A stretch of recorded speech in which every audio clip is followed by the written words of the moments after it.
Hello साथीहरु, आज चाहिँ म फेरि प्लान्ट रिलेटेड भिडियो लिएर आएकी छु र आज चाहिँ म मेरो स्नेक प्लान्टलाई चाहिँ प्रोपागेट अनि रिपोर्टिङ गर्नु गइरहेको छु र यो रिपोर्टिङ गरेर चाहिँ मेरो एकजना बहिनीलाई चाहिँ गिफ्ट दिनु लागो। सो बेसिकली मसँग चाहिँ एउटा प्लान्ट जुन चाहिँ रिपोर्ट गर्नुको लागि रेडी अनि अर्को चाहिँ रिपोर्टिङको लागि खाली गमला मैले लिएको छु। यो प्लान्टहरु चाहिँ मैले यो घामको लागि बाहिर राखिरहेको अहिले समरको टाइममा, पछि इन्डोर नै लाने हो। सो यहाँनिर छ मेरो प्लान्ट्स जुन चाहिँ आज मैले चाहिँ रिपोर्टिङ गर्नु गइरहेको छु अनि मसँग चाहिँ अर्को गमला छ जुनमा चाहिँ रिपोर्ट गर्नु गइरहेको छु। र यो बेसिकली स्नेक प्लान्ट्स चाहिँ यो एउटा प्लान्ट एउटा सुरुमा मैले यो ल्याउँदाखेरि चाहिँ एउटा दुईटा पात थियो, त्यो पातहरुबाट चाहिँ यति मजाले स्नेक प्लान्ट आउँछ, यस्तो मजाले प्रोपागेट हुन्छ, यो आफै नै प्रोपागेट हुन्छ र यहाँ पनि देख्न सक्नुहुन्छ भित्रबाट फेरि अर्को एउटा अनि त्यसपछि यहाँनिर अर्को ठाउँबाट पनि यसरी दुईटा प्लान्ट चाहिँ त्यसरी आउँछ। दुईटा एउटा प्लान्टबाट बेसिकली 6 7 8 9 जतिवटा पनि हामीले चाहिँ स्नेक प्लान्ट बनाउन सकिन्छ। सो यहाँनिर चाहिँ अलरेडी दुईटा प्लान्ट आउँदैछ।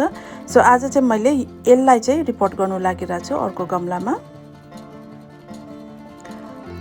सो एकदमै सिम्पल छ स्नेक प्लान्ट प्रोपागेट गर्नु। इभन हामीले चाहिँ यो स्नेक प्लान्टको पातहरूलाई काटेर चाहिँ पानीमा भिजायो भने पनि पातबाट पनि यसको जराहरू पलाउँछ। एकदमै सजिलो छ प्रोपागेट गर्नुको लागि। अनि दो ग्रोइङ इज लेट, यसको ठुलो हुनुको लागि दो लेट, तर एकदम स्टिडी वेमा चाहिँ यो ठुलो भइबस्छ, बढी बस्छ।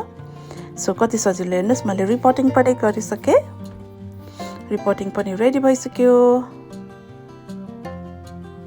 अनि स्नेक प्लान्ट चाहिँ as you know one of the best bedroom प्लान्टै हो र मैले चाहिँ मेरो घरमा चाहिँ एभ्रिवेयर राखेको छु। मेरो बेडरुममा, लिभिङ रुममा, केटाकेटीको स्टडी रुममा, सबै रुमहरुमा चाहिँ मैले राखेको छु। यसरी नै प्रोपागेट गर्नु पनि सजिलो हुन्छ, एउटा बोटबाट धेरै बोटहरू आउँछ।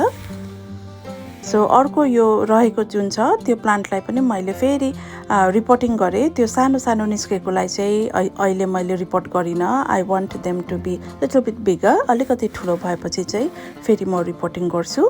अथवा त्यही एउटै बोटमा पनि झ्याममा परेर मजाको देखिन्छ मेरो अर्को स्नेक प्लान्ट्सहरू चाहिँ मैले रिपोर्टिङ गरेको छैन। एउटै गमलामा चाहिँ एकदमै ठुलो झ्यामिएको देखिन्छ, त्यो पनि एकदमै राम्रो देखिन्छ।